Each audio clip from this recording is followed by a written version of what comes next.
Hey guys, আসসালামু আলাইকুম। আশা করি সকলেই ভালো আছো। আজকে আমি তোমাদের দেখাবো আমরাও কিভাবে খুব অল্প টাকায় ঘরে বসে বানিয়ে ফেলতে পারি ব্লু মুন ড্রিঙ্কস।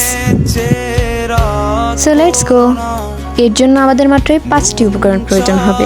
ফার্স্টে আমাদের লাগবে এই চকলেটগুলো কিন্তু আমরা ছোটবেলায় অনেকেই খেয়েছি। তারপর একটা ছোট পাত্রে এই চকলেটগুলো নিয়ে আমরা একটু পানি দিয়ে চকলেটগুলো গলিয়ে নেব। 20 মিনিটের মতো ভিজিয়ে রাখলেই কিন্তু চকলেটগুলো গলে যাবে। দেন গ্লাসের চারপাশে লেবুর রসগুলো লাগিয়ে নিয়েছি, যাতে করে এখন গ্লাসের মুখে এই চিনিগুলো খুব ভালোভাবেই লেগে যায়। এই যে দেখুন, এখন কেমন সুন্দর লাগছে না জিনিসটা। এখন আমরা গ্লাসে দিয়ে দেবো 4-5 টুকরো আইস।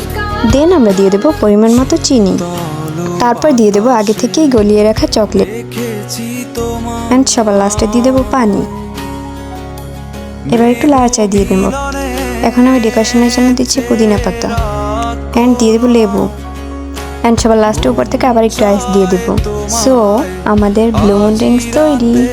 আর এটার ফ্লেভারটা কিন্তু হয়েছিল একটু ঠান্ডা ঠান্ডা পেস্ট টাইপের। বাই গাইস, আমি তারিনা। আবার দেখা হবে অন্য কোনো ভিডিওতে। সবাই সুস্থ থাকবেন, ভালো থাকবেন। আসসালামু আলাইকুম।